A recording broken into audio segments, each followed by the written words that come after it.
Hey, what's going on, guys? Tobin here with you. And thanks for checking out the channel. Back from Music City. Man, what a time I had in Nashville, man. It was a hell of an experience at Dirty Boxing 4. DBX is a real thrill. And I cannot thank that promotion enough for giving me the opportunity this year to do these cards. It's honestly one of the coolest things that I've gotten to do in my broadcasting career. I think everybody knows I've been a big combat sports fan if you guys follow my work. Um, and to see something like this now take it on the road, it's been, first of all, to do it in Miami was like unfriggin' believable. And then to, take it on the road was so cool. And you got to see last night, Gable Stevenson, everybody's talking about this guy. He may be the next heavyweight champion of the world. He's an Olympic gold medalist. And I'm going to think back, like, if that happens one day, I'm like, man, called one of this guy's, first combat sports fights. And he put on a show. But honestly, it is tough because, you get to meet these fighters throughout the week. And, like, I, got to know the guy that he knocked out. Billy Swan's a great dude. Great dude, great story, works his ass off. It's really hard to be, when they talk about like, broadcasting a fight, not picking sides, and like you really can't because you get to know these guys, you get to know their stories, what they're fighting for.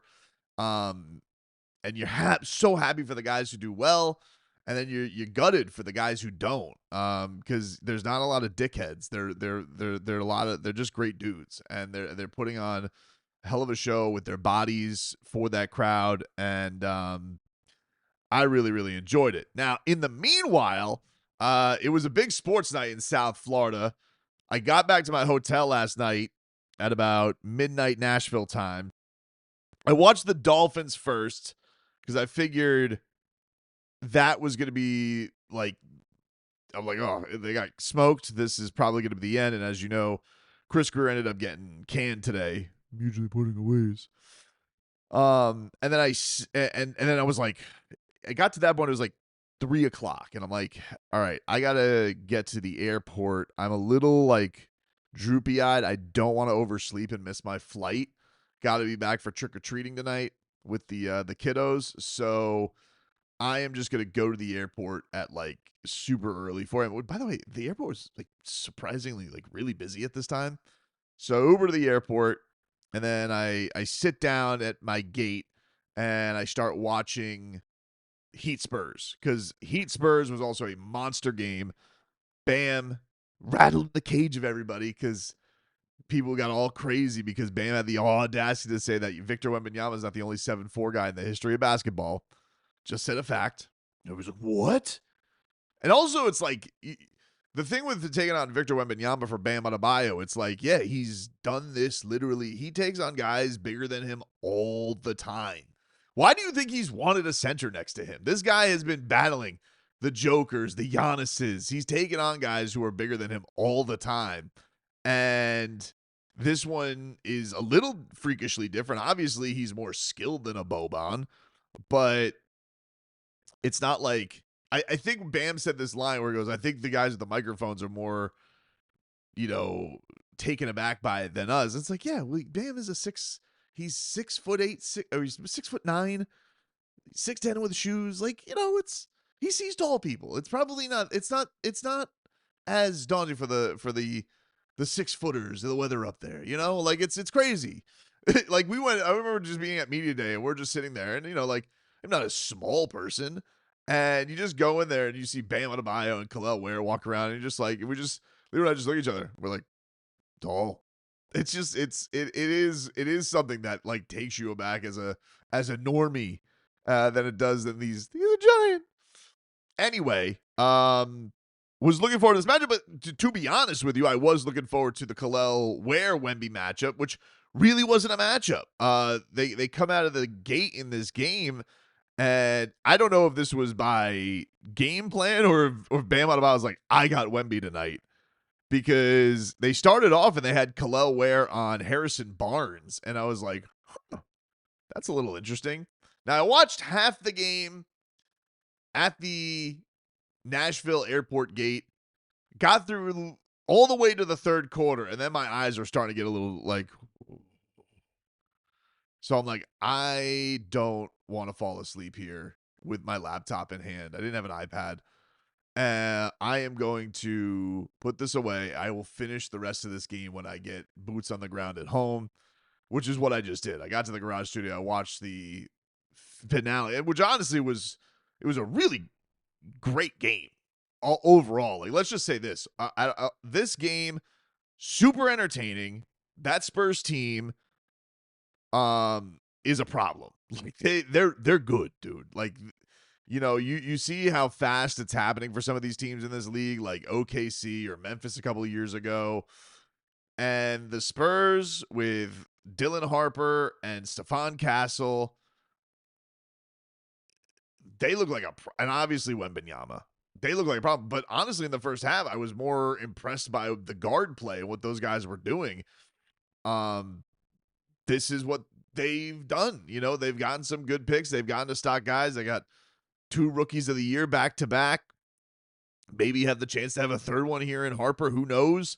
They don't even have De'Aaron Fox. And I don't, you know, who knows what that's going to mean. You know, he wanted to be there. So I imagine that's going to be something. But it is going to be interesting with this team and this fit going forward and what he brings. Obviously, you want more talent. But this was a game where, you know, the back and forths were very, very interesting.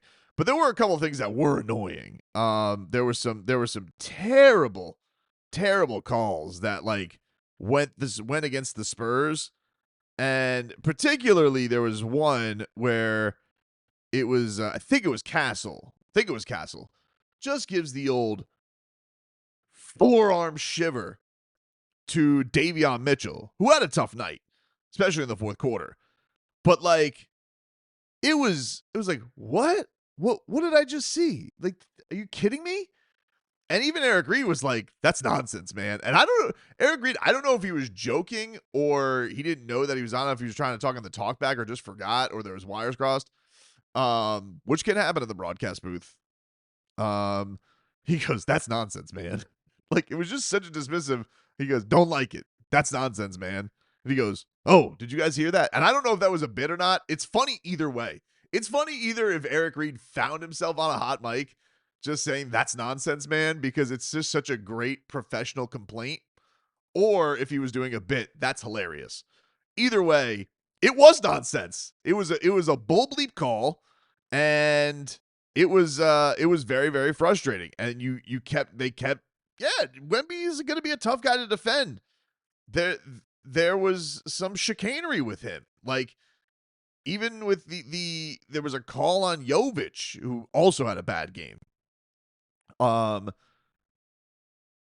it's like, they were like, offensive foul. I was like, because he was around Wembenyama? Like, what do you mean, dude? Like, I don't get it. The Spurs ended the first quarter on a 10-2 run.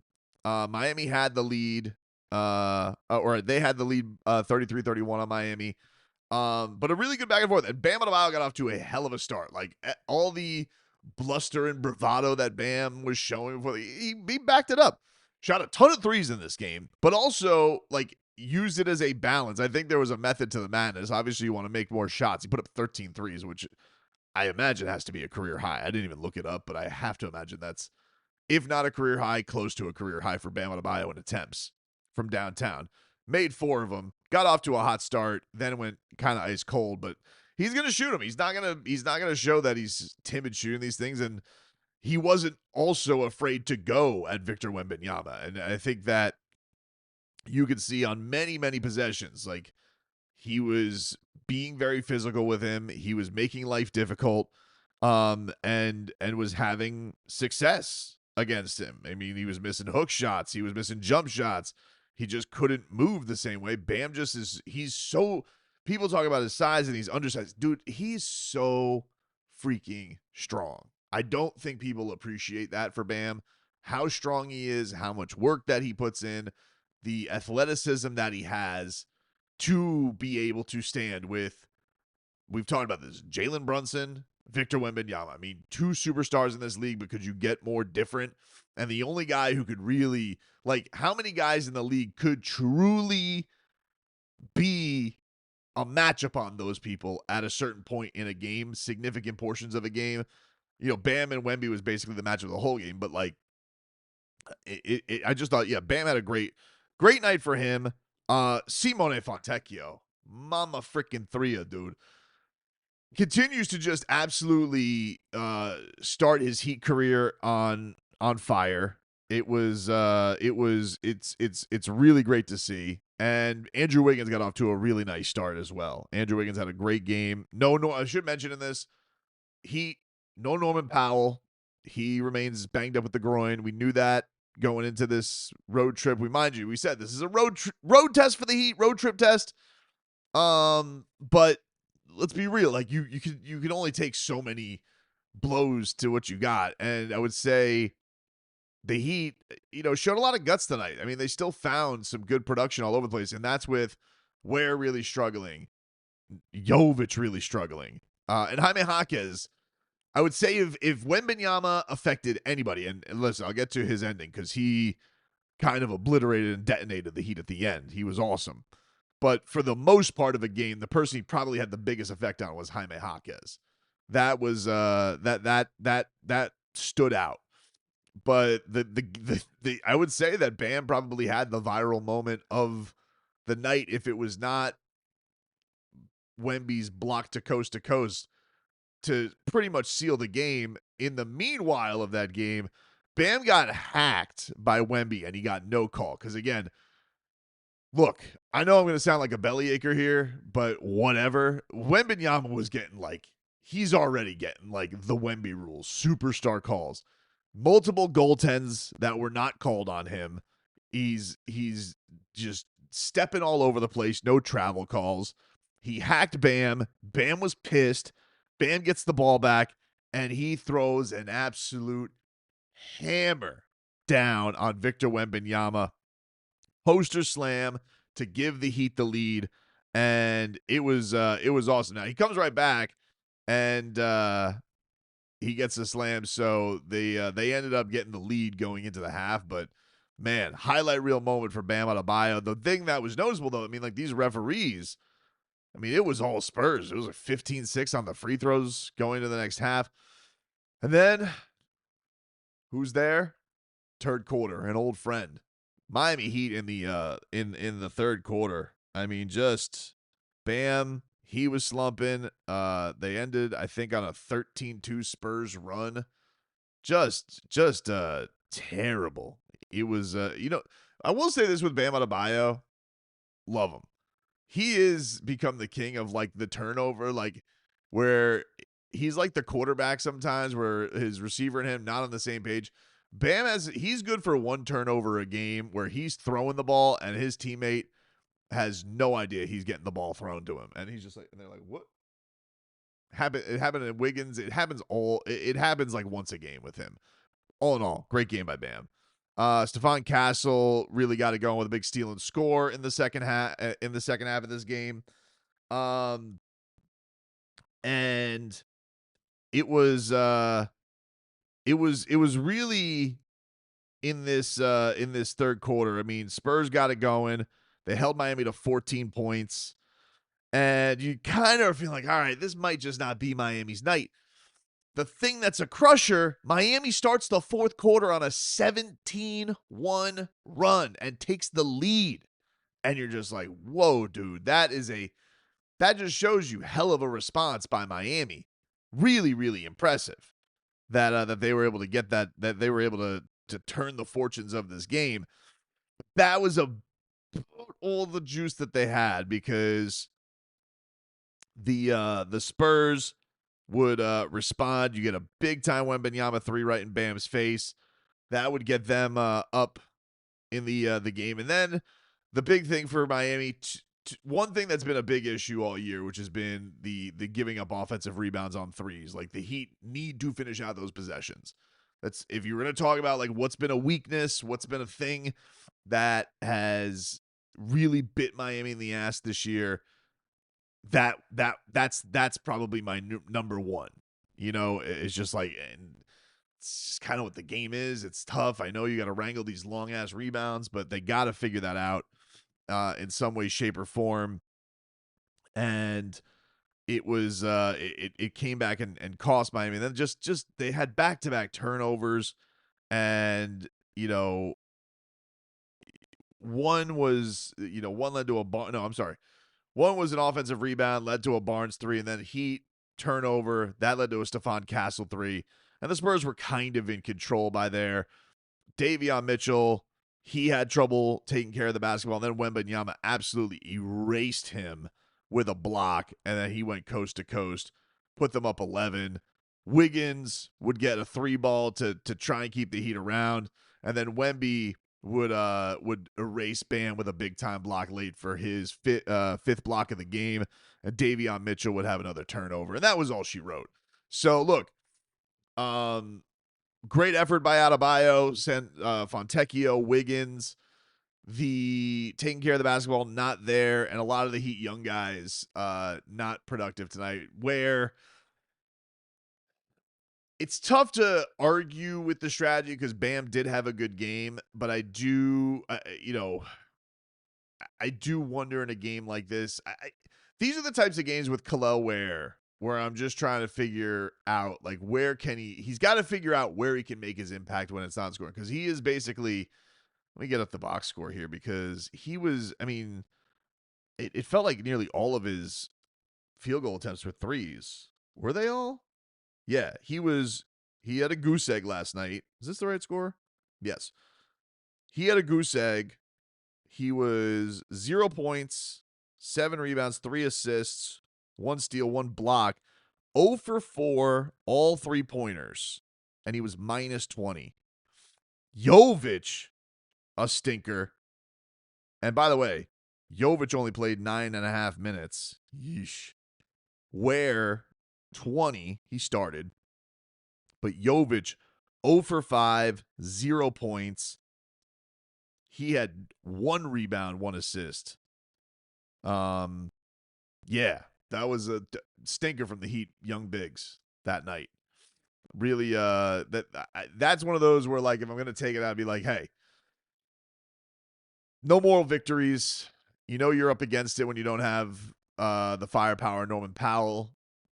But you're not exactly taking on like a perennial contender. You're taking on a good team right now because they're 5-0 for the first time in the rich tradition of the Spurs. But they're a bunch of babies. And so I'm not going to give the pass to the Heat's young guys. Like, hey, need you to come through in a game like that. And they were unable to. But alas, look, Spurs look like they're an issue, dude. Like they look like they are a problem.